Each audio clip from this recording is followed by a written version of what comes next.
So guys welcome back my YouTube channel @अनिकेश9.0। तो आप सभी को शायद पता होगा कि हम लोग केमिस्ट्री का क्लास करने जा रहे हैं और केमिस्ट्री के फर्स्ट चैप्टर का ही क्लास करने जा रहे हैं। क्योंकि हम लोग इसका अभी तक 2 पार्ट इसको लेकर कर लेंगे, लेकिन अभी हमने फर्स्ट पार्ट कंप्लीट कर दिया और वो हमारे प्लेलिस्ट में पड़ा हुआ होगा यूट्यूब पे। तो आप जाकर हमारे चैनल का नाम सर्च करके और प्लेलिस्ट से फर्स्ट पार्ट को देखिए। चूँकि ये पार्ट 2 है, ये क्या है, पार्ट 2 है। तो अगर आप फर्स्ट पार्ट को नहीं देखे हुए होंगे तो आपको सेकेंड पार्ट समझने में थोड़ा दिक्कत होगा, ठीक है।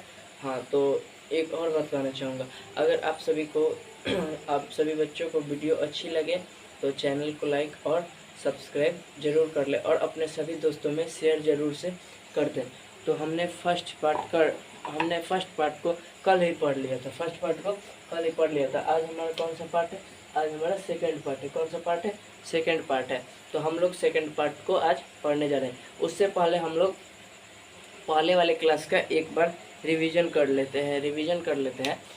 तो चलिए हम लोग रिवीजन स्टार्ट करते हैं। तो हमने पहले पार्ट में पढ़ा कि रासायनिक अभिक्रिया,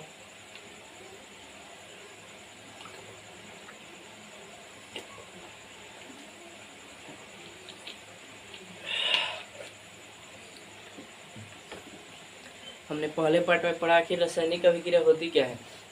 तो रासायनिक अभिक्रिया कहने का मतलब कि जब कोई पदार्थ अकेले या किसी अन्य पदार्थ के साथ अभिक्रिया करके नए गुण वाले पदार्थों का निर्माण करता है, उसे रासायनिक अभिक्रिया कहता है। जैसे H2 plus O2 equal to H2O। H कहने का मतलब क्या हुआ? H मतलब हाइड्रोजन, H कहने का मतलब हाइड्रोजन और O कहने का मतलब ऑक्सीजन। ये सब संकेत है। और ये हाइड्रोजन ऑक्सीजन क्या है? तो ये है तत्व। ये क्या है? तत्व है। ये क्या है? तत्व है। तो जब कोई पदार्थ अकेले या किसी अन्य पदार्थ के साथ मिलकर नए गुण वाले पदार्थों का निर्माण करता है, उसे ही रासायनिक अभिक्रिया कहते हैं। तो यहाँ पे देखिए, ये हाइड्रोजन अलग है और ये ऑक्सीजन भी अलग है। तो ये दोनों आपस में मिलकर ये किसका निर्माण कर दिया?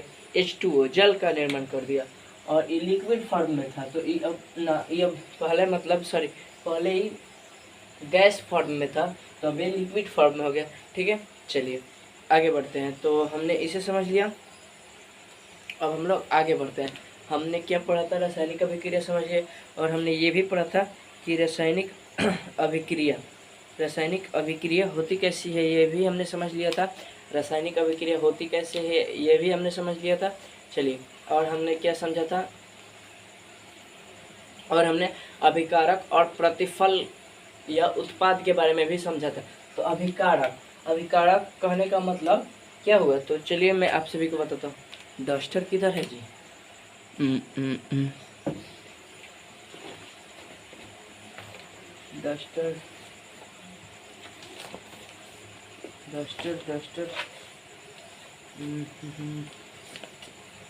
डस्टर नहीं मिल रहा है। तो चलिए डस्टर मिल गया। तो हमने पिछले क्लास में पढ़ा था अभिकारक और प्रतिफल के बारे में जानना है। तो हमने जान लिया था पिछली क्लास में अभिकारक और प्रतिफल, सिर्फ उसका रिवीजन कर रहे हैं, तो और कुछ नहीं।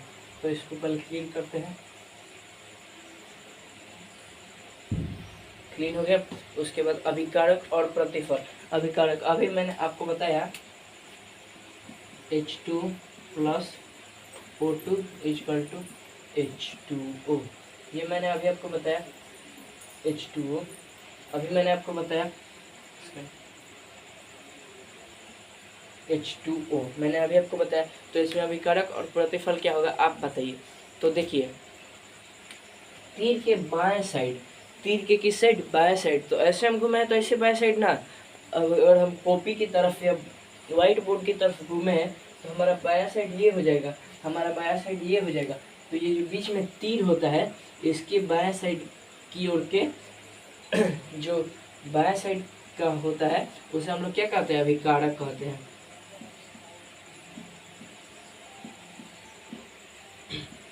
तीर के जो बाएं साइड होता है उसे हम अभिकारक कहते हैं, और जो तीर के दाएं साइड होता है उसे प्रतिफल या उत्पाद कहते हैं।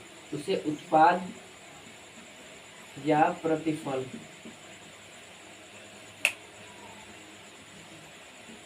उसे उत्पाद या प्रतिफल कहते हैं। उसे क्या कहते हैं? उत्पाद या प्रतिफल कहते हैं। अभिकारक, अभिकारक कहने का मतलब क्या हुआ? जो रासायनिक अभिक्रिया में भाग ले, मतलब जो पदार्थ रासायनिक अभिक्रिया में भाग ले उसे अभिकारक कहते हैं, और रासायनिक अभिक्रिया के फलस्वरूप बनने वाले पदार्थ को उत्पाद कहते हैं। तो हमने ये भी समझ लिया। चलिए अब आगे बढ़ते हैं, इसे भी क्लीन करते हैं। और हम लोग एक और टॉपिक बचा हम लोगों का पिछले क्लास वाला, रासायनिक अभिक्रिया के गुण, रासायनिक अभिक्रिया के गुण। चलिए उसे भी समझ लेते हैं। रासायनिक अभिक्रिया के गुण या विशेषता, तो लिखेंगे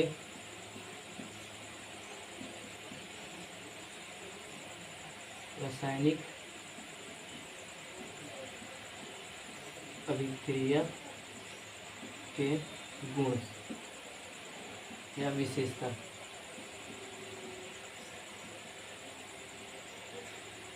समझ में आ रहा है? चलिए बढ़ते हैं।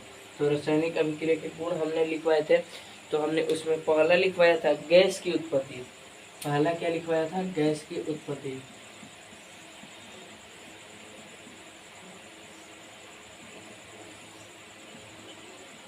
पहला लिखवाया था गैस की उत्पत्ति। कई रासायनिक अभिक्रियाओं के फलस्वरूप कई गैस मुक्त होती है, इसी को गैस की उत्पत्ति, रासायनिक अभिक्रिया के फलस्वरूप गैस की उत्पत्ति भी होती है। और दूसरा लिखवाया था अवक्षेप का बनना।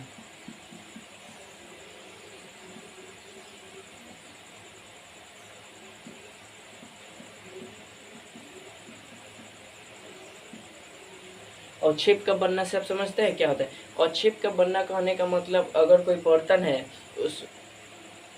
उसमें जल या कुछ रख दीजिएगा तो वे ज़्यादा दिन तक रहेगा, तो उसके पेंदी में देखिएगा कुछ जम जाएगा, कुछ बैठ जाएगा, उसे अवक्षेप कहते हैं। या आसान भाषा में इसे समझिए, तेल पिरवाने आप लोग गए होंगे या किसी के घर पे तेल ओल पेराया होगा, तो आप लोग देखे होंगे कि जो तेल होता है ऊपर रह जाता है, और उसमें का जो लिक्विड फॉर्म में होता है, हल्का गाढ़ा खड़ी जो होता है वो नीचे बैठ जाता है, तो पेंदी में जाके बैठ जाता है, तो उसे ही गाद या अवक्षेप कहते हैं। ठीक है, इतना समझ गए? चलिए नेक्स्ट, रंग परिवर्तन। क्या? रंग परिवर्तन।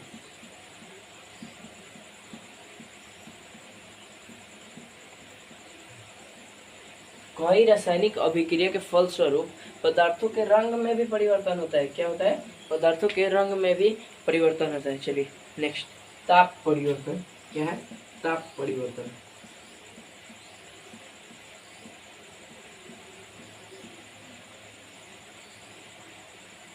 ताप परिवर्तन, कई रासायनिक अभिक्रिया के फलस्वरूप ताप में भी परिवर्तन होता है। इसका हम आपको एक दे देते हैं। अगर चूने के पानी में अगर चूने में चूना आप लोग देखे हैं?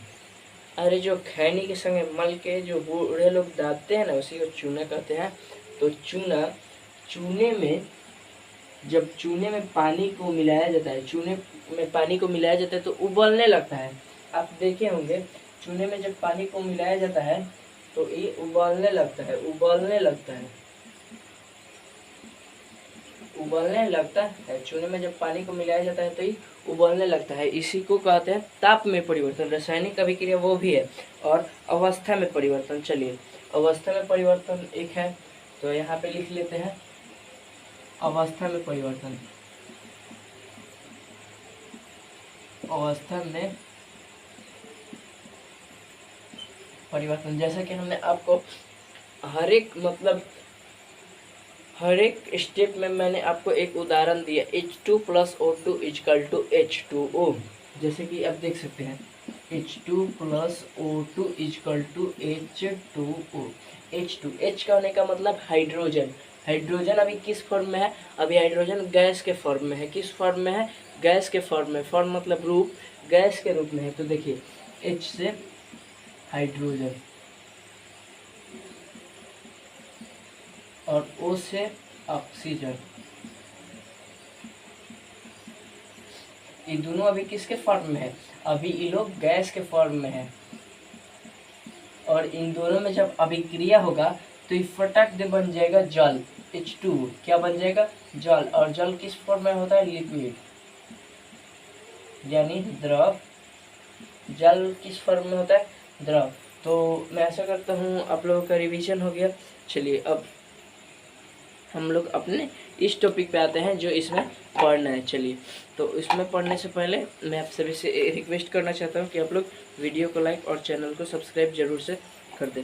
चलिए इसमें पढ़ते हैं।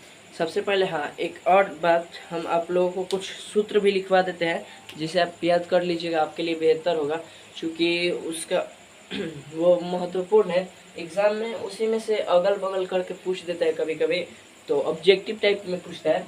तो चलिए मैं आपको वो करा देता हूँ पहले।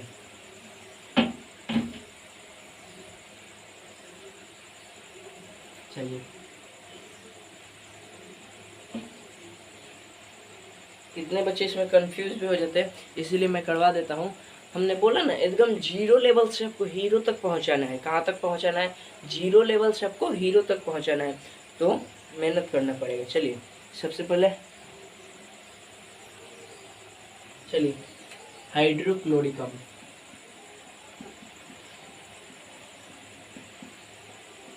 हाइड्रोक्लोरिक अम्ल, हाइड्रोक्लोरिक अम्ल, इसको HCl, ये आप लोग नोट कर लीजिएगा नोटबुक पे, ये आपके लिए महत्वपूर्ण है।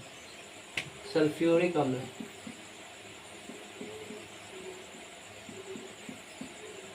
सल्फ्यूरिक अम्ल,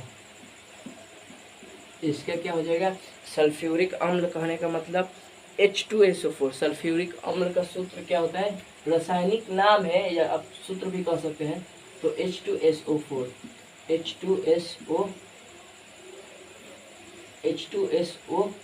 H2SO4 सल्फ्यूरिक अम्ल। चलिए आगे बढ़ते हैं। जल, जल का तो आप लोग जानते ही होंगे, क्योंकि उदाहरण में हम जल जल जल केवल जल जल पढ़ा के आपको याद करा दिए हैं। तो जल H2O, जल H2O क्या हो जाएगा? H2O। जल का क्या होगा? H2O।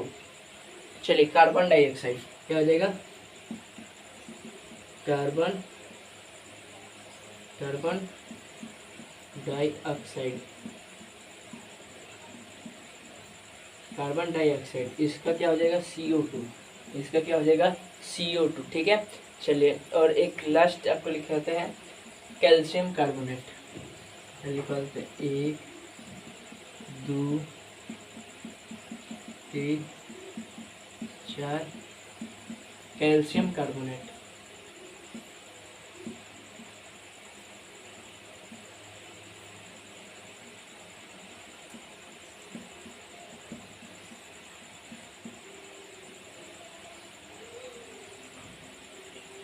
Calcium carbonate, calcium carbonate का क्या होता है? तो Ca से हो जाएगा कैल्शियम, Ca कार्बोनेट का CO3, कैल्शियम कार्बोनेट का हो जाएगा CaCO3। तो ये जो आपको दिख रहा है, ये जो इतने सूत्र है या रासायनिक नाम, आप जो भी समझे, जो भी क्या सूत्र या रासायनिक नाम, इन सबको आप जब तक याद नहीं करोगे तब तक आपको केमिस्ट्री समझ में नहीं आएगा। ये सिर्फ 5 ही को नहीं, ऐसा और है। तो इसके लिए मैं नेक्स्ट वीडियो बना दूंगा, उसमें सिर्फ यही सब लिखवाऊंगा और समझाऊंगा और प्रूफ भी करवाऊंगा, तो आपको याद हो जाएगा। ठीक है।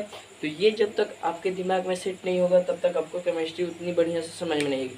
चलिए आगे बढ़ते हैं, आगे बढ़ते हैं। तो हमने रासायनिक अभिक्रिया, केमिकल रिएक्शन के बारे में समझ लिया। हमने किसके बारे में समझ लिया? केमिकल रिएक्शन के बारे में। अब क्या बचा? रासायनिक अभिक्रिया हमने जब समझ लिया, तो अब हम लोगों का बचा जब हम लोगों ने रासायनिक अभिक्रिया समझ लिया, तो अब हम लोगों का बचा रासायनिक समीकरण। तो हम लोगों का बचा रासायनिक समीकरण। चैप्टर का नाम है केमिकल रिएक्शन एंड इक्वेशन, रासायनिक अभिक्रिया एवं समीकरण। एवं कहने का मतलब देखिए रासायनिक अभिक्रिया, यहाँ पे लिखा है रासायनिक अभिक्रिया, एवं दे दिया है, इसका मतलब यहाँ पे भी फिर ये जो यहाँ का है वो यहाँ पे आ जाएगा। तो रासायनिक अभिक्रिया एवं, एवं को हटा दीजिए, रासायनिक अभिक्रिया रासायनिक समीकरण। ठीक है, चलिए यहाँ पे अब हम लोग को क्या पढ़ना है, रासायनिक समीकरण पढ़ना है, रासायनिक समीकरण पढ़ना है। तो चलिए हम लोग रासायनिक समीकरण पढ़ते हैं। तो यहाँ पे हम लोग को पढ़ना है रासायनिक समीकरण। क्या पढ़ना है, रासायनिक समीकरण, केमिकल इक्वेशन।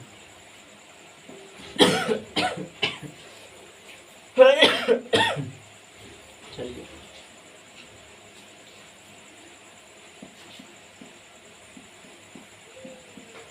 रासायनिक समीकरण, इसको इंग्लिश में क्या कहेंगे, केमिकल, केमिकल इक्वेशन। क्या कहेंगे, केमिकल इक्वेशन। इसको इंग्लिश में क्या कहेंगे, केमिकल, केमिकल इक्वेशन। इसको क्या कहेंगे, केमिकल इक्वेशन। इसको क्या कहेंगे, केमिकल इक्वेशन। ठीक है, चलिए हम लोग क्या पढ़ना है, रासायनिक समीकरण यानी केमिकल इक्वेशन। तो केमिकल इक्वेशन पढ़ने से पहले आपको एक थ्योरी समझाते हैं। थ्योरी कहने का मतलब समझिए, हम लोगों को ये पता है हाइड्रोजन और ऑक्सीजन को जब मिलाते हैं तो किसका निर्माण होता है, जल का। तो चलिए उसी को समझते हैं पहले। तो हाइड्रोजन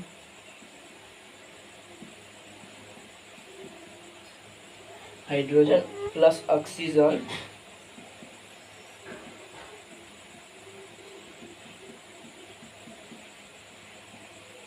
इससे किसका निर्माण होता है, जल का। हाइड्रोजन और ऑक्सीजन को मिलाए तो किसका निर्माण होगा, जल का। चलिए एक और समझाते हैं, इसमें और एक मिलाते हैं, कार्बन जो ऑक्सीजन,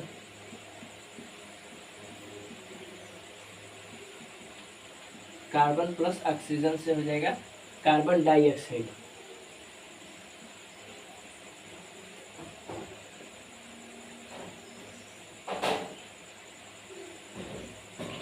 कार्बन डाइऑक्साइड, यहाँ पे आपको थोड़ा सा नहीं दिख रहा होगा तो हम बोल दे रहे हैं, आप लोग समझ जाइएगा क्या, कार्बन डाइऑक्साइड। तो देखिए ये हम लोग का क्या हो गया, थ्योरी हो गया। थ्योरी कहने का मतलब ये हम लोगों का थ्योरी के माध्यम से ये हो गया। तो इसी को चलिए जो थ्योरी के माध्यम से हो गया, इसी को, ये उदाहरण है, ये थ्योरी उदाहरण है। तो इसी को जब हम इनके संकेतों के और संकेतों और सूत्रों के आधार पर लिखेंगे तो ये क्या हो जाएगा, केमिकल इक्वेशन हो जाएगा। इन्हीं को हम जब देखिए हाइड्रोजन का, अब समझिए हाइड्रोजन का संकेत क्या होता है, H। हाइड्रोजन का सूत्र क्या होता है, H2 प्लस ऑक्सीजन का सूत्र क्या होता है, O2। तो H2 plus O2 equal to H2O, H2 plus O2 equal to H2O। समझ में आ गया। चलिए कार्बन, कार्बन का सूत्र क्या होता है, C प्लस ऑक्सीजन का O2, इससे क्या हो गया, CO2। यहाँ तक समझ में आ गया। कार्बन और ऑक्सीजन को मिलाए तो कार्बन डाइऑक्साइड बन गया। क्या बन गया हमारा, कार्बन और ऑक्सीजन को मिलाए तो हमारा बन गया कार्बन डाइऑक्साइड। तो ये आपका हो जाएगा समीकरण, ये हो जाएगा रासायनिक समीकरण। तो ये एक प्रकार से देखा जाए तो ये आपका रासायनिक समीकरण हो गया। तो एक सेकंड हम आपको समझाते हैं। डस्टर कहाँ गया जी,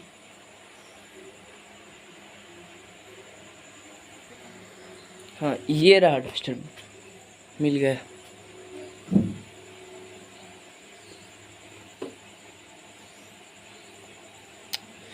स्टैंड थोड़ा हिल गया, सॉरी। हाँ डस्टर मिल गया। तो हम लोग कहाँ पर थे, हाँ तो ये आपका हो जाएगा, ये जो हिंदी में आपका लिखा हुआ है ये आपका एक नजरिए से देखा जाएगा तो ये हो जाएगा आपका शब्द समीकरण, शब्द समीकरण। ये आपका हो जाएगा शब्द समीकरण, और ये जो है आपका हो जाएगा रासायनिक समीकरण। ये जो आपका हो जाएगा क्या हो जाएगा, रासायनिक समीकरण। ये आपका हो जाएगा रासायनिक समीकरण, रासायनिक समीकरण। ये आपका क्या हो जाएगा, रासायनिक समीकरण हो जाएगा। तो ये आपका शब्द समीकरण हो जाएगा, ये आपका रासायनिक समीकरण हो जाएगा। तो हम लोग रासायनिक समीकरण के बारे में समझ लिए। बोलो कॉन्सेप्ट क्लियर। पहले समझने का प्रयास कीजिए कि हम आपको क्या समझा रहे हैं। समझाने का अर्थ यही है मान लीजिए इस शब्द समीकरण है। शब्द समीकरण करने का मतलब ई हाइड्रोजन जोड़ ऑक्सीजन बराबर जल, हाइड्रोजन जोड़ ऑक्सीजन बराबर जल। तो हाइड्रोजन का संकेत यानी हाइड्रोजन का सूत्र क्या होता है? तो हाइड्रोजन का सूत्र होता है, हाइड्रोजन का सूत्र होता है, का सूत्र आप लोग बोलिएगा H2। हाइड्रोजन का सूत्र बोलिएगा आप लोग H2, हाइड्रोजन का संकेत H, ठीक है। और ऑक्सीजन का सूत्र क्या होता है? ऑक्सीजन का सूत्र क्या होता है? O2। ऑक्सीजन का सूत्र क्या होता है? O2, ठीक है। तो संकेतों एवं सूत्रों की सहायता से, जब समीकरण को हम संकेतों एवं सूत्रों की सहायता से संक्षिप्त रूप में लिखते हैं, उसी को क्या कहते हैं? केमिकल इक्वेशन, रासायनिक समीकरण कहते हैं। चलिए इस बात को समझने का प्रयास कीजिए। जब हम समीकरणों को, जब हम समीकरणों को संकेतों के तथा सूत्रों की सहायता से संक्षेप रूप में लिखते हैं, उसी को हम लोग क्या बोलते हैं? केमिकल इक्वेशन, यानी रासायनिक समीकरण। चलिए एक बार और समझिए। जब हम सूत्रों तथा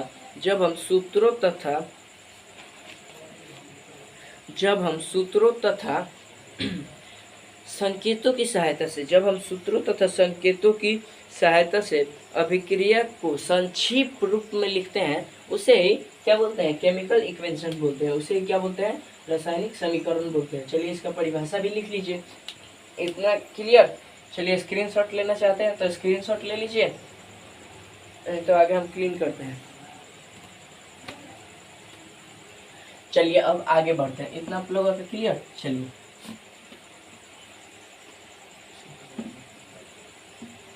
मैं पहले इसे क्लीन कर ले, उसके बाद आप लोगों को पढ़ाएंगे।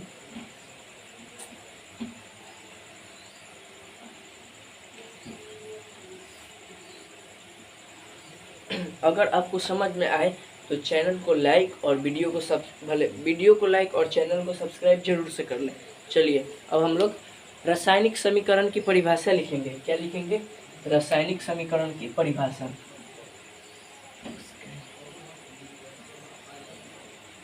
रासायनिक समीकरण क्या लिखेंगे? रासायनिक समीकरण की परिभाषा। रासायनिक समीकरण की परिभाषा, तो रासायनिक समीकरण की परिभाषा में लिखेंगे। चलिए हम लोग रासायनिक समीकरण की परिभाषा समझते हैं। किसी रासायनिक अभिक्रिया में भाग लेने वाले पदार्थों, जो हम आपको समझाए हैं उसी को उठा के यहाँ पे पटक देना है। तो हमने क्या समझाया है? तो किसी रासायनिक अभिक्रिया में, यहाँ पे लिखेंगे किसी रासायनिक अभिक्रिया में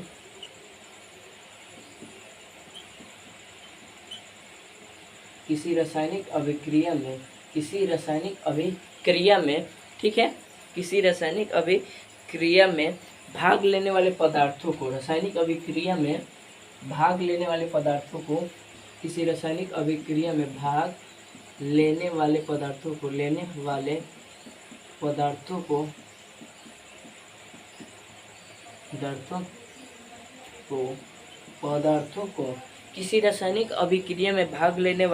पदार्थों को संकेतों एवं सूत्रों की सहायता से,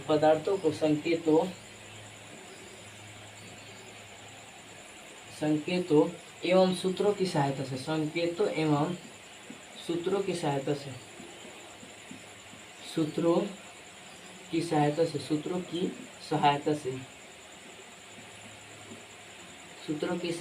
संकेतों एवं सूत्रों की सहायता से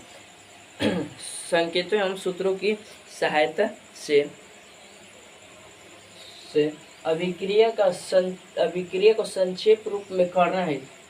अभिक्रिया को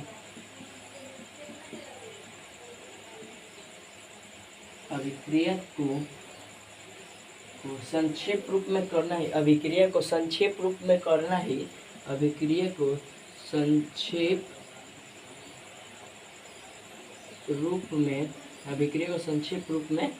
करना है।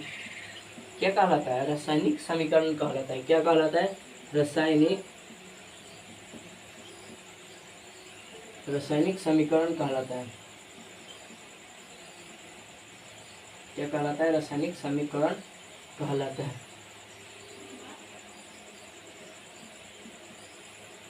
क्या कहलाता है? रासायनिक समीकरण कहलाता है। चलिए यहाँ तक समझ लिए। जिन बच्चों को समझ में आ गया है वो डबल सी लिखकर कमेंट करें। क्या लिखें? Double C. अभी आपको पिछली वीडियो में बताया डबल सी का अर्थ होता है कॉन्सेप्ट क्लियर। क्या होता है? Concept clear. चलिए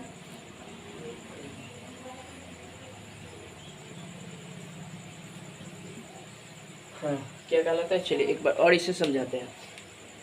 किसी रासायनिक अभिक्रिया में भाग लेने वाले, किसी रासायनिक अभिक्रिया में भाग लेने वाले पदार्थों को, किसी रासायनिक अभिक्रिया में भाग लेने वाले पदार्थों को संकेतों एवं सूत्रों की सहायता से, किसी रासायनिक अभिक्रिया में भाग लेने वाले पदार्थों को संकेतों एवं सूत्रों की सहायता से अभिक्रिया को संक्षिप्त रूप में करना ही रासायनिक समीकरण कहलाता है।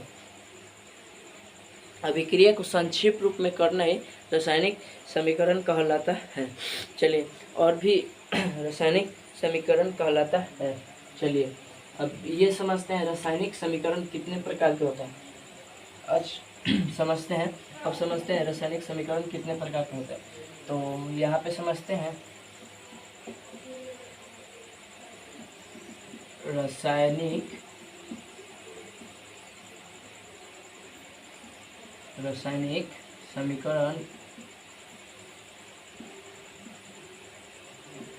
समीकरण के प्रकार।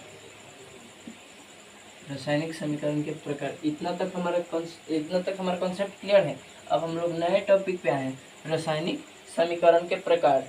तो यहाँ पे हम लोग लिखेंगे रासायनिक समीकरण मुख्यतः दो प्रकार के होते हैं। कितने प्रकार के होते हैं? दो प्रकार के। रासायनिक समीकरण मुख्यतः कितने प्रकार के होते हैं? दो प्रकार के होते हैं। चलिए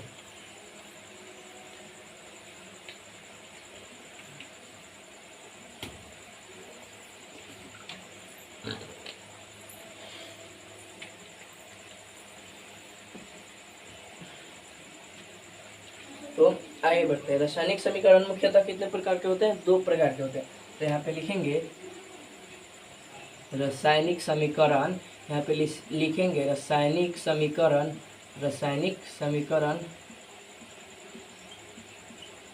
मुख्यतः, रासायनिक समीकरण मुख्यतः दो प्रकार के होते हैं। दो प्रकार के होते हैं। अब चलिए रासायनिक समीकरण कितने प्रकार के होते हैं? दो प्रकार के। अब ये जान लेते हैं वो कौन कौन से प्रकार है। हम लोगों ने जाना कि रासायनिक समीकरण दो प्रकार के होते हैं। अब ये जान लेते हैं वो कौन कौन से होते हैं। तो चलिए उसमें रासायनिक समीकरण कितने प्रकार के होते हैं? दो प्रकार के। और वो कौन कौन होते हैं चलिए हम जानते हैं। तो जिसमें से पहला क्या है? संतुलित रासायनिक समीकरण। पहला है संतुलित रासायनिक समीकरण। यहाँ पे लिखते हैं ब्लैक से। पहला है संतुलित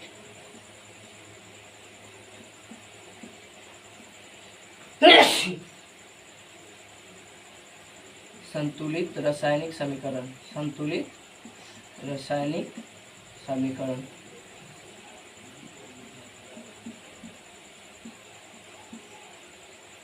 जिसमें पहला है संतुलित रासायनिक समीकरण और दूसरा है असंतुलित रासायनिक समीकरण। पहला संतुलित रासायनिक समीकरण और दूसरा है असंतुलित रासायनिक समीकरण। तो यहाँ पे लिखेंगे असंतुलित रासायनिक समीकरण। तो चलिए यहाँ पे लिखते हैं असंतुलित रासायनिक समीकरण। तो यहाँ पे लिखेंगे असंतुलित रासायनिक समीकरण।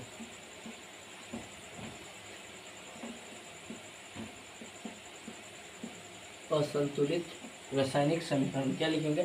असंतुलित रासायनिक समीकरण।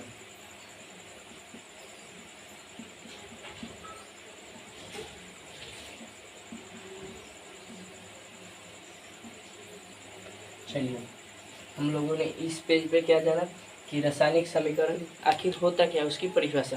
ठीक है, तो किसी भी रासायनिक अभिक्रिया में अभिकारकों तथा किसी भी रासायनिक अभिक्रिया में अभिकारकों तथा किसी भी रासायनिक अभिक्रिया में भाग लेने वाले पदार्थों को संकेतों एवं सूत्रों की सहायता से अभिक्रिया को संक्षिप्त रूप में करना ही रासायनिक समीकरण कहलाता है। किसी भी रासायनिक अभिक्रिया में भाग लेने वाले पदार्थों को संकेतों एवं सूत्रों की सहायता से संक्षेप रूप में करना ही रासायनिक समीकरण कहलाता है। और रासायनिक समीकरण दो प्रकार के होते हैं। रासायनिक समीकरण कितने प्रकार के होते हैं? दो प्रकार के होते हैं। उनमें पहला है संतुलित रासायनिक समीकरण। उनमें पहला क्या है? संतुलित रासायनिक समीकरण, और दूसरा है असंतुलित रासायनिक समीकरण। चलिए अब आगे जानते हैं कि आखिर संतुलित रासायनिक समीकरण क्या है और असंतुलित रासायनिक समीकरण क्या है। तो चलिए आगे जानते हैं। यहाँ तक कॉन्सेप्ट क्लियर? चलिए इसको क्लीन करते हैं।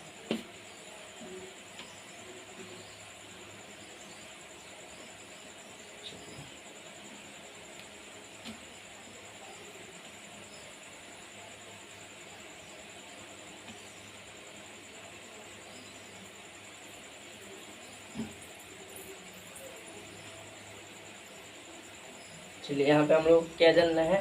पहले संतुलित रासायनिक समीकरण के बारे में जानेंगे। तो संतुलित रासायनिक समीकरण, चलिए पहला क्या है? संतुलित रासायनिक समीकरण क्या है? संतुलित रासायनिक समीकरण।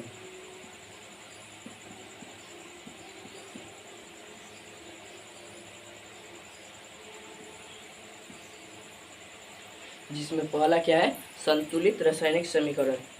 तो इसका उदाहरण लेकर पहले समझेंगे, ठीक है? चलिए जैसे H2 प्लस O2 H2O, यहाँ तक समझ में आया? चलिए H2 plus O2 equal to H2O। Marker का होगा हमारा, एक सेकंड, काम नहीं कर रहा है, इंक डाल रहे हैं।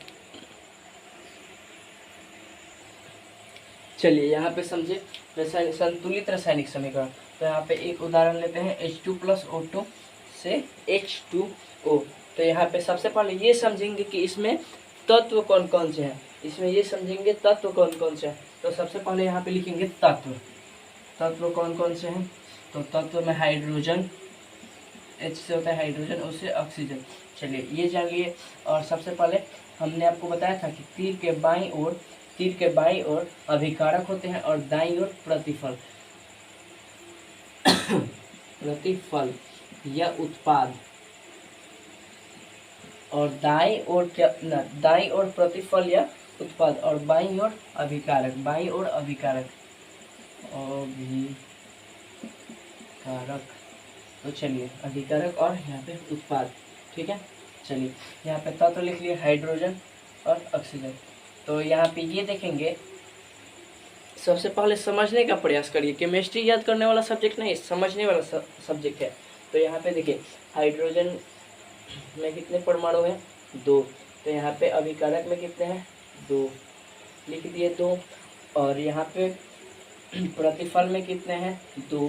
तो यहाँ पर भी लिख देंगे 2, लिख दिए 2। और फिर ऑक्सीजन में अभिकारक में कितने परमाणु हैं? 2, ठीक है। और प्रतिफल में ऑक्सीजन में कितने परमाणु हैं? 1। जब तक, ये समझ लीजिए, हम आपको बता रहे हैं कि जब तक दोनों में जैसे यहाँ पे हम आपको समझा है कि हाइड्रोजन का 2 परमाणु है, ऑक्सीजन का 2 परमाणु है। हाइड्रोजन का 2 परमाणु है अभिकारक में, और प्रतिफल में भी हाइड्रोजन का 2 परमाणु है। तो ये तो यहाँ तक तो सही था। अगर यहाँ पर भी अगर ऑक्सीजन का यहाँ पे 2 परमाणु है, तो यहाँ पर भी अगर ऑक्सीजन का 2 परमाणु आ जाता तो ये क्या होता? संतुलित होता। क्या होता? संतुलित होता। लेकिन यहाँ पर नहीं आया है, ठीक है, तो ये संतुलित नहीं होगा, ठीक है। तो ये क्या होगा?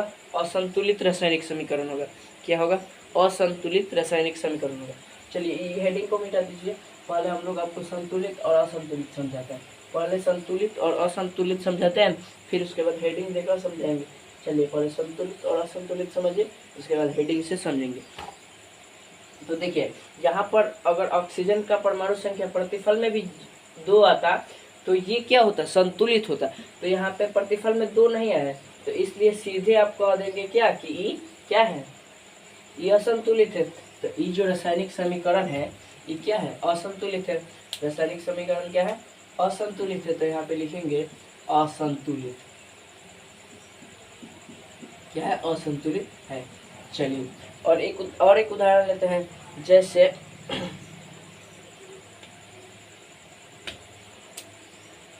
एक और उदाहरण लेते हैं, एक और। तो इसमें हो जाएगा M magnesium plus O2, Mg plus O2। ये आपका दूसरा नंबर उदाहरण है, ये आपका पहला उदाहरण था। Mg प्लस O2 से क्या बना आपका, Mg प्लस O2 से बना MgO। क्या बना, MgO।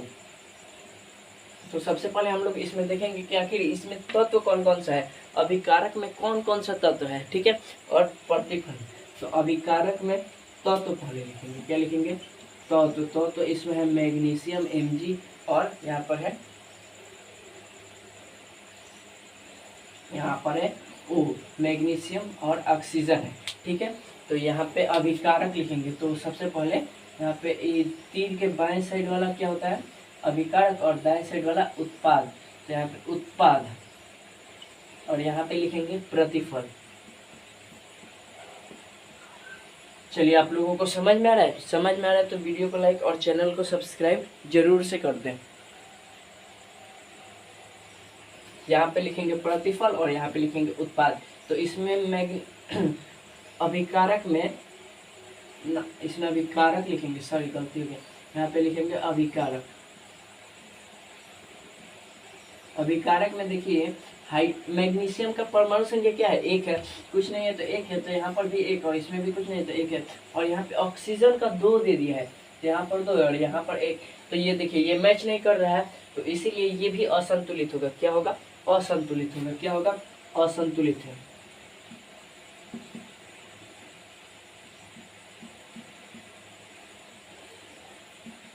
देखिए पहले समझने का प्रयास करिए, अगर आप समझ जाइएगा तो आप आसानी से बना लीजिएगा।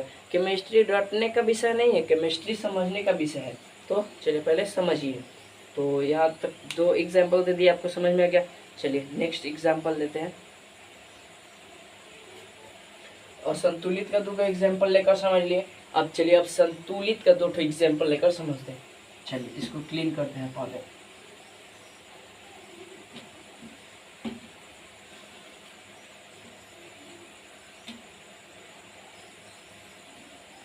अब क्या करते हैं, संतुलित रासायनिक समीकरण के बारे में, मतलब 2 ही असंतुलित का उदाहरण था और 2 संतुलित का पहले समझते हैं। संतुलित का एग्जाम्पल समझते हैं, ठीक है। तो यहाँ पे 3 number 2H2 plus O2, 2H2 plus O2 equal to 2H2O। चलिए अब बताइए संतुलित है कि असंतुलित।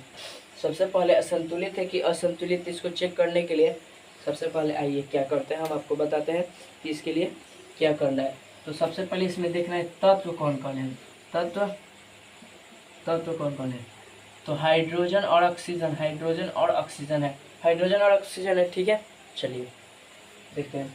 तो तत्व है एक हाइड्रोजन और एक है ऑक्सीजन। तो यहाँ पे अभिकारक और यहाँ पे लिखेंगे प्रतिफल। अभिकारक और प्रतिफल। अभिकारक में देखिए ये हैशटैग नहीं है, ये हाइड्रोजन है, ठीक है।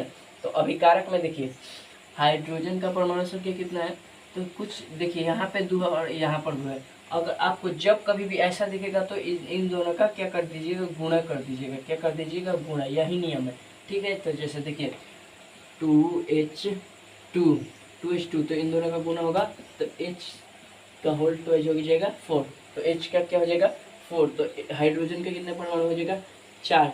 यहीं पे अगर इसकी जगह पे यहाँ पे 3 होता तो 2 3 जा, यहाँ पे गुणा होता तो 2 3 जा 6, हाइड्रोजन का परमाणु कितना हो जाता 6। तो सिर्फ इसी मेथड पे चलना है आपको और कुछ नहीं करना है। संतुलित वाले रासायनिक समीकरण में सिर्फ आपको इसी मेथड को फॉलो करना है और कुछ नहीं करना है। तो देखिए यहाँ पे अभिकारक, ठीक है, और प्रतिफल लिख दिया है, तो 2 दूनी 4, तो हाइड्रोजन का पावर कितना हो गया, मतलब हाइड्रोजन का परमाणु 4, ठीक है। चलिए यहाँ पर भी 2H2 है, 2H2 है, तो यहाँ पर भी 4 हो जाएगा, क्या हो जाएगा 4, ठीक है। चलिए और आगे बढ़ते हैं, और यहाँ पे ऑक्सीजन का 2 है, ऑक्सीजन का 2 है, और यहाँ पे ऑक्सीजन का नहीं दिख रहा है। तो जैसे मान लीजिए यहाँ पे अगर बीच में कोई भी मार्क नहीं है, अगर बीच में कोई भी मार्क नहीं है, जैसे यहाँ पे प्लस का मार्क है, संकेत है, तो यहाँ पे बीच में कोई भी मार्क नहीं है, और अगर शुरू में कोई अंक दिया है तो उसका ये जो होता है ये दोनों का होता है, ठीक है। तो जैसे एक और एग्जाम्पल आपको देकर समझाते हैं, जैसे 2 × AB, ठीक है। तो इसको अलग अलग कीजिएगा तो 2A भी हो जाएगा और 2B भी हो जाएगा, ठीक है। तो ऐसे आप समझ सकते हैं। तो उसी प्रकार से इसी मेथड पे हमको यहाँ पे भी कार्य करना है।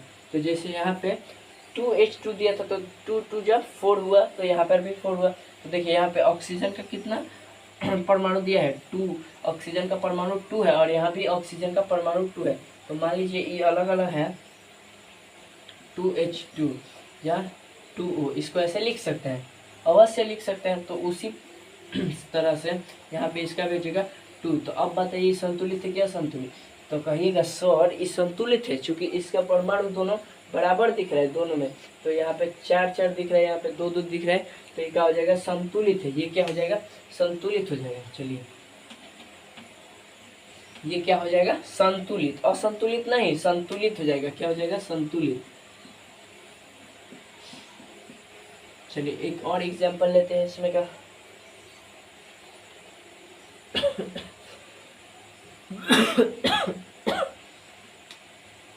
चलिए यहाँ पे 4 नंबर 2Mg+O2, 2Mg+O2 से बना 2MgO। तो इसी प्रकार हमने आपको बताया 2H2 है, यहाँ पे 2H2 था, तो यहाँ पे H2 का पावर था, तो इसमें गुणा हुआ है, यहाँ पे कुछ भी नहीं है। सबसे पहले ये हम पहले इसको समझते हैं। तो यहाँ पे लिखेंगे आखिर इसमें तत्व कौन कौन सा है, तो यहाँ पे लिखेंगे तत्व, क्या लिखेंगे तत्व। तो तत्व में एक है मैग्नीशियम Mg, मैग्नीशियम, और दूसरा है ऑक्सीजन O, ठीक है। तो यहाँ पे तीर के बाएं साइड वाला क्या हो जाता है अभिकारक, और दाएं साइड वाला प्रतिफल। तीर के बाएं साइड और रहता है जो वो अभिकारक होता है, और तीर के दाएं साइड जो रहता है वो प्रतिफल होता है। तो यहाँ पे लिखेंगे अभिकारक, और यहाँ पे उत्पाद। चलिए यहाँ पे देखिए 2Mg, तो यहाँ पे मैग्नीशियम का कितना परमाणु बता रहा है 2, और ऑक्सीजन का भी 2, यहाँ पर भी 2 2। तो ये बताइए आप लोग परमाणु संख्या सभी का मैच कर रहा है कि नहीं, मैच कर रहा है। तो मैच जब कर रहे हैं तो ये क्या होगा, तो ये होगा संतुलित रासायनिक समीकरण। ये क्या हो जाएगा संतुलित समीकरण। तो इसी के सामने लिख देंगे संतुलित समीकरण, क्या लिखेंगे संतुलित।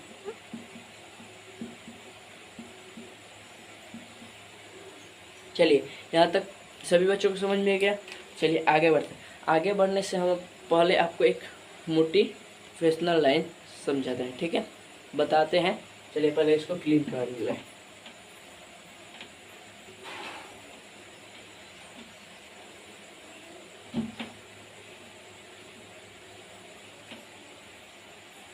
चलिए आगे बढ़ते हैं। तो यहाँ पे हम लोग लिखेंगे मोटिवेशन है, तो आप सभी से छुपा कर लिखेंगे। चलिए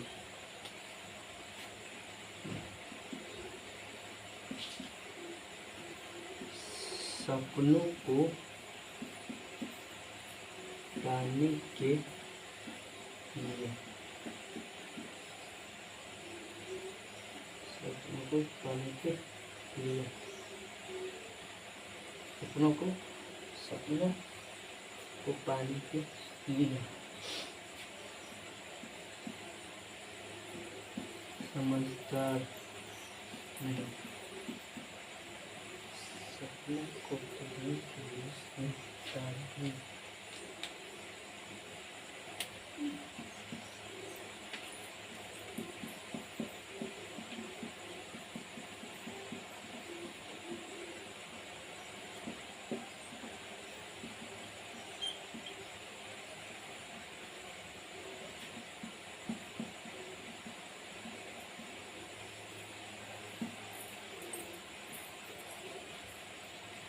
तो हमने आप सभी के लिए एक मोटिवेशनल लाइन लिखा है, तो सबसे पहले इसको पढ़ते हैं। तो यहाँ पर लिखा है कि सपनों को पाने के लिए समझदार नहीं, कि सपनों को पाने के लिए समझदार नहीं, पागल बनना पड़ता है मेरे दोस्त। यहाँ पे लिखा है सपनों को पाने के लिए समझदार नहीं, पागल बनना पड़ता है मेरे दोस्त। तो इससे आप क्या समझ रहे हैं? आपका जो सपना है उसको पाने के लिए समझदार बनने की ज़रूरत नहीं, पागल कहने का मतलब मेहनत करके उसके प्रति इतना मेहनत करो, इतना मेहनत करो कि लोग आपको पागल समझने लगे। तब आप समझ लेना कि आप सक्सेस की ओर जा रहे हो, तभी आप समझ लेना कि आप सक्सेस की ओर जा रहे हो। चलिए आगे बढ़ते हैं।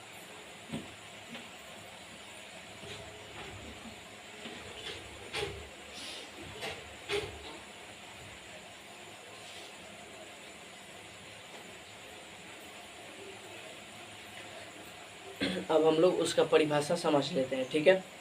संतुलित और असंतुलित रासायनिक समीकरण का उदाहरण समझ लिए, अब उसका परिभाषा समझ लेंगे। हमारा ये टॉपिक संतुलित और असंतुलित वाला खत्म हो जाएगा। उसके बाद एक टॉपिक बचेगा, उसे समझ के क्लास का दी एंड हो जाएगा।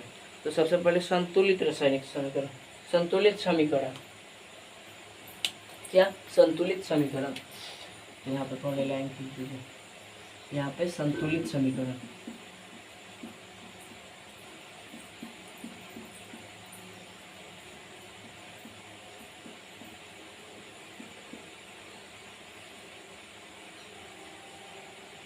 संतुलित समीकरण, संतुलित समीकरण कहने का मतलब क्या? वह रासायनिक समीकरण, क्या हो जाएगा? वह रासायनिक समीकरण, वह रासायनिक समीकरण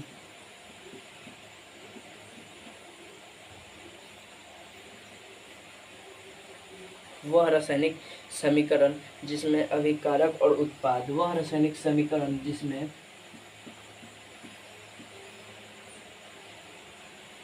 अभिकारक, जिसमें अभिकारक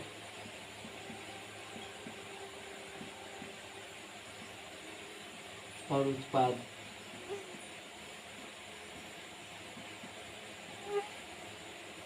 वह रासायनिक समीकरण जिसमें वह रासायनिक समीकरण जिसमें अभिकारक और उत्पाद दोनों तरफ प्रत्येक तत्वों के, जिसमें अभिकारक और उत्पाद दोनों तरफ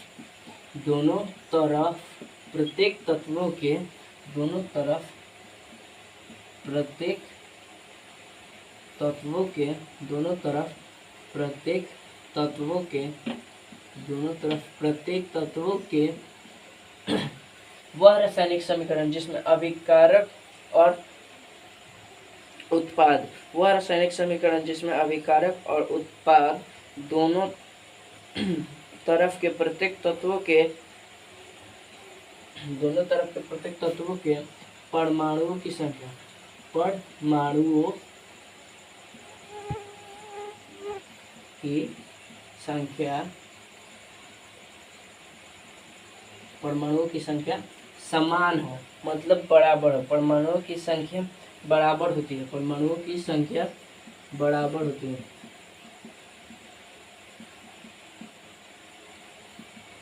परमाणुओं की संख्या बराबर होती है, उसे क्या कहते हैं? रासायनिक समीकरण, उसे संतुलित समीकरण कहते हैं।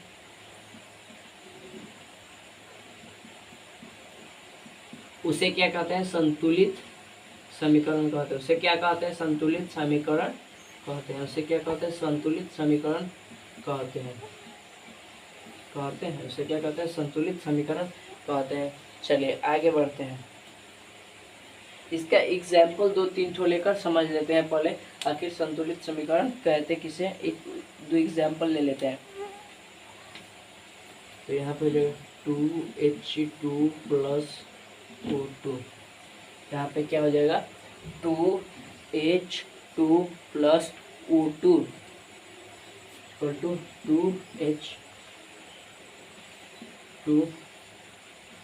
2H2O। चलिए ये आपका क्या हो जाएगा उदाहरण।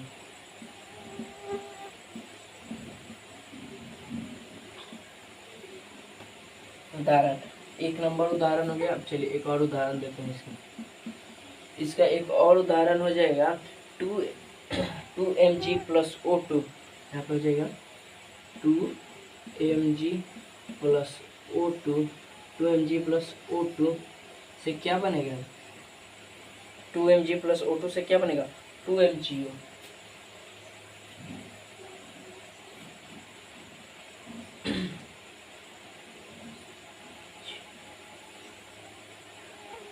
तो यहाँ पे क्या बनेगा 2mgO, क्या बनेगा 2mgO। चलिए यहाँ तक समझ में आ गया। आपको एक बार और समझाते हैं।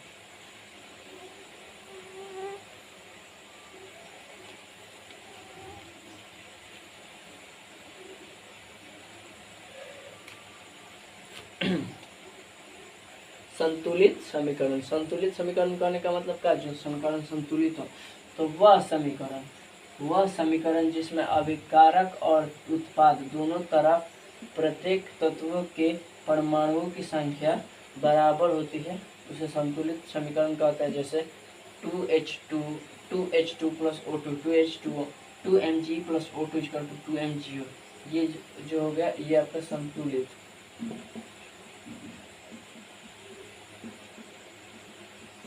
ये आपका क्या हो जाएगा संतुलित है। ये आपका क्या है संतुलित है। चलिए ये आपको समझ में आ गया। आगे बढ़ते हैं।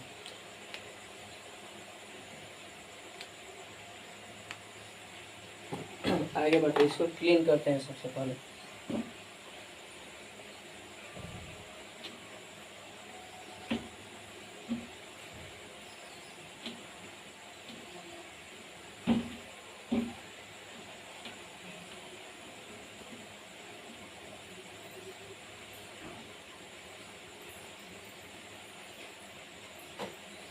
चलिए आगे बढ़ते हैं। आगे बढ़ने का मतलब अब पढ़ेंगे असंतुलित, क्या पढ़ेंगे असंतुलित समीकरण। क्या पढ़ेंगे असंतुलित समीकरण। चलिए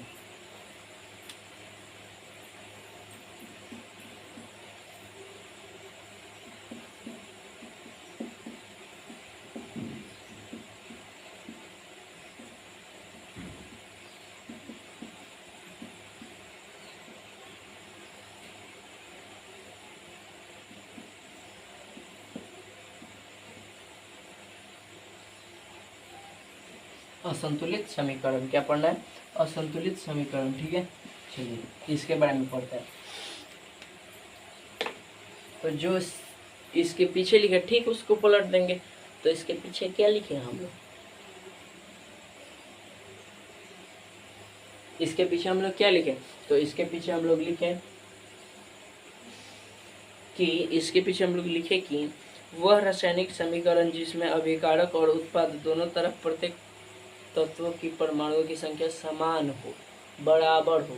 तो इसमें लिख देंगे बराबर नहीं हो, तो चलिए ना लिख देंगे, उसी को उठा के पटक देंगे, बस इसमें नहीं का अंतर डाल देंगे। तो चलिए यहाँ पे लिखेंगे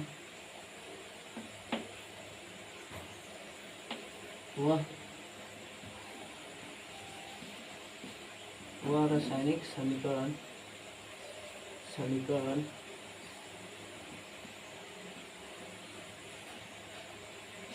वह रासायनिक समीकरण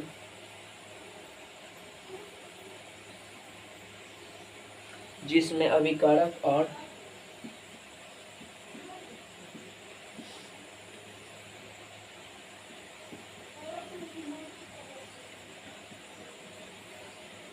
जिसमें अभिकारक और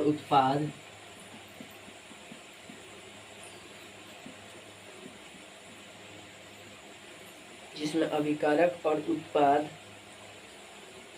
दोनों तरफ प्रत्येक तत्वों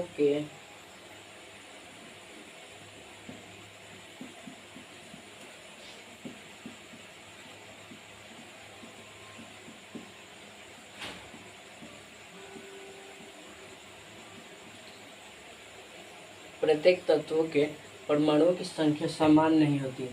प्रत्येक तत्वों के परमाणुओं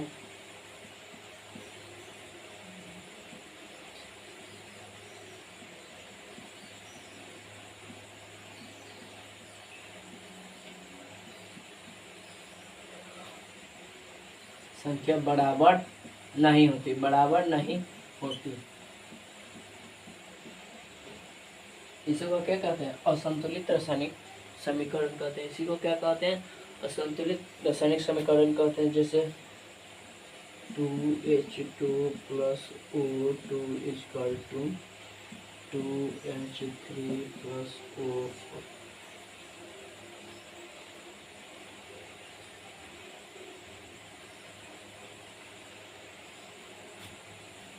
चलिए आपको बढ़िया से इसको सजा कर लिख देते हैं, ठीक है।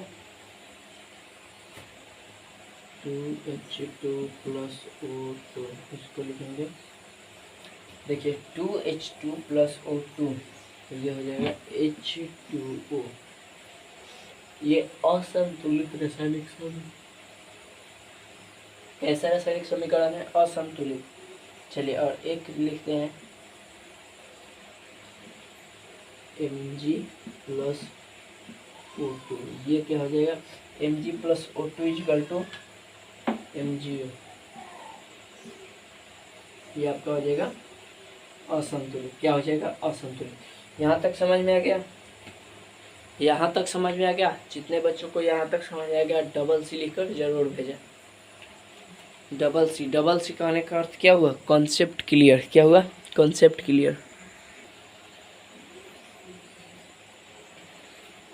तो यहाँ तक जिन बच्चों को समझ में आ गया है कॉन्सेप्ट क्लियर लिख के भेजे। सी डबल सी लिखकर जरूर भेजे, ठीक है। चलिए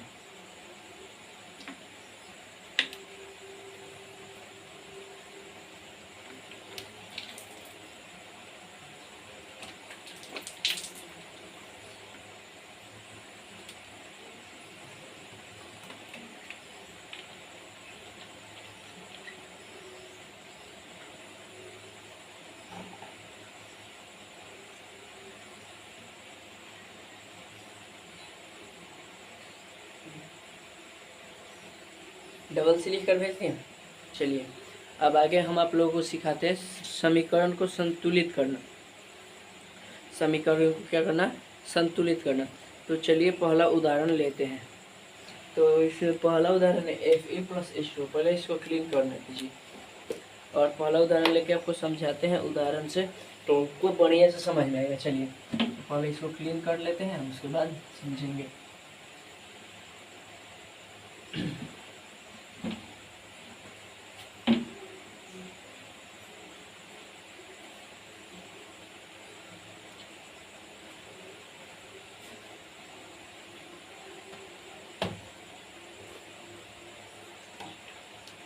तो हम लोग का पहला हो जाएगा, यहाँ से समझते हैं, Fe + H2O।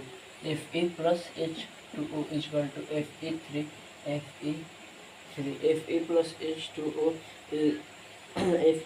H2O Fe3। OH4 + H2। OH4 + H2। यहाँ पर हम लोग का समीकरण है ये कौन सा समीकरण है? तो ये रासायनिक समीकरण है। और ये क्या है? असंतुलित। ये क्या है? असंतुलित। तो इसको क्या करना है? हमको संतुलित करना है। तो संतुलित करने के लिए सबसे पहले हम लोग क्या करेंगे? सबसे पहले हम लोग देखेंगे, क्या देखेंगे? तो Fe सबसे पहले देखेंगे कि अभिकारक और प्रतिफल दोनों बराबर है कि नहीं। तो यहाँ पे देखेंगे Fe और Fe ये दोनों बराबर नहीं है। Fe और Fe बराबर नहीं है, तो इसमें Fe3 है तो इसको 3 Fe लिखेंगे 3 Fe, वहाँ पर फिर plus plus OH4 plus OH4, क्या लिखेंगे OH4 है यहाँ पे, प्लस में क्या है OH4, तो फिर यहाँ पे लिखेंगे 4H2O, यहाँ पे क्या लिखेंगे प्लस 4H2O। क्यों लिखेंगे, क्योंकि यहाँ पे देखिए ना H2O लिखा है, तो यहाँ पे है OH4, क्या है OH4,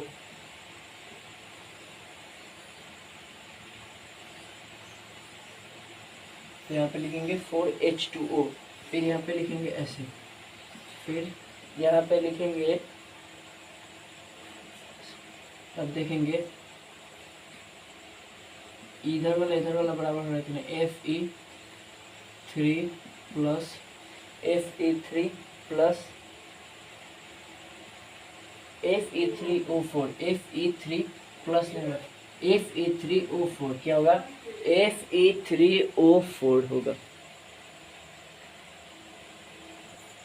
तो चलिए यहाँ पे देखिए, यहाँ पर ये देखिए ये Fe3 है, तो यहाँ पे 3Fe लिख दिए, यहाँ पे H2O, यहाँ पे Fe3O भले Fe3, तो O का परमाणु 4 है, O का परमाणु क्या है 4 प्लस H2 है, तो O का परमाणु 4 है, यहाँ पे 4H2O, तो 4H2O हो गया, तो यहाँ पे Fe3 तो 3Fe प्लस 4H2O, तो यहाँ पे प्लस 4O ऑफेन, यहाँ पे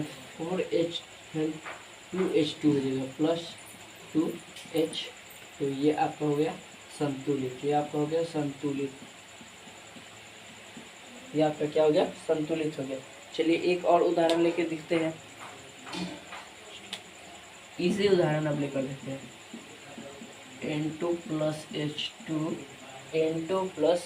H2 equal to NH3 NH क्या होगा 3 NH3, तो E क्या है असंतुलित है, इसको संतुलित करना है, तो यहाँ पे N का परमाणु 2 है, तो N का परमाणु 2 प्लस H का परमाणु 2, यहाँ पे लिखेंगे NH3, H का परमाणु क्या है 3 है, तो NH3,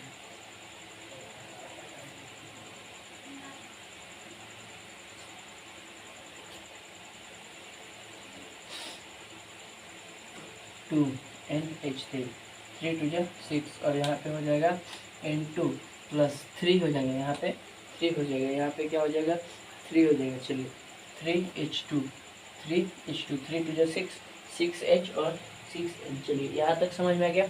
एक और उदाहरण लेते हैं, इस असंतुलित था, ये क्या था असंतुलित था, ये क्या था असंतुलित,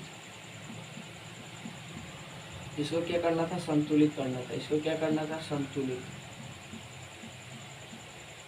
चलिए आगे बढ़ते हैं, 2 उदाहरण हो गया, और एक उदाहरण लेकर समझते हैं और इसका खिस्सा खत्म करते हैं। Mg प्लस HCl क्या हो जाएगा, चलिए यहीं पर समझाते हैं आपको। Mg प्लस HCl, तो ये हो जाएगा MgCl2, ये क्या हो जाएगा मैग्नीशियम क्लोरीन का परमाणु 2 हो जाएगा प्लस H2, क्या हो जाएगा प्लस H2, प्लस क्या हो जाएगा H2, तो ये क्या है असंतुलित, ये क्या है असंतुलित है, तो इसको क्या करना है संतुलित करना है, इसको क्या करना है संतुलित करना है, तो यहाँ पे जो है उसको लिखेंगे पहले Mg plus HCl MgCl2 plus H2 लिख देंगे H2,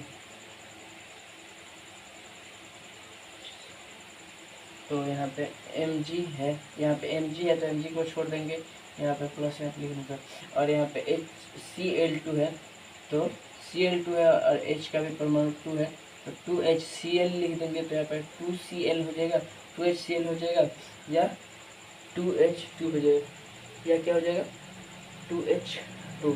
चलिए ये भी आपका हो गया संतुलित। ये क्या हो गया संतुलित।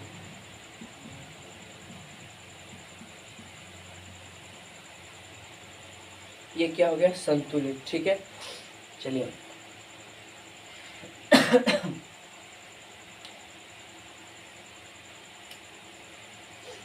तो ये क्लास आप लोगों का ज़्यादा लंबा हो रहा था, तो आज का क्लास यहीं पे ख़त्म करते हैं। तो आगे चल के मिलेंगे नेक्स्ट वीडियो में। तो कल पार्ट 3 पढ़ेंगे। तो हम लोग कल क्या पढ़ेंगे, तो हम लोग कल पढ़ेंगे ऊर्जा संरक्षण का सिद्धांत। कल क्या पढ़ेंगे ऊर्जा संरक्षण का द्रव्यमान संरक्षण का सिद्धांत। द्रव्यमान संरक्षण का सिद्धांत। द्रव्यमान संरक्षण का सिद्धांत। द्रव्यमान संरक्षण का सिद्धांत पढ़ेंगे। उसके बाद पढ़ेंगे रासायनिक अभिक्रिया का प्रकार। रासायनिक अभिक्रिया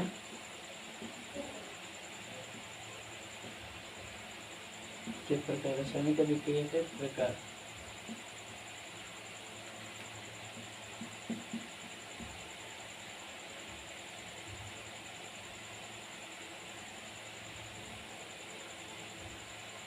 अगर वीडियो अच्छी लगे तो लाइक, वीडियो को एक लाइक और चैनल को सब्सक्राइब जरूर से करिए, और चैनल को सब्सक्राइब।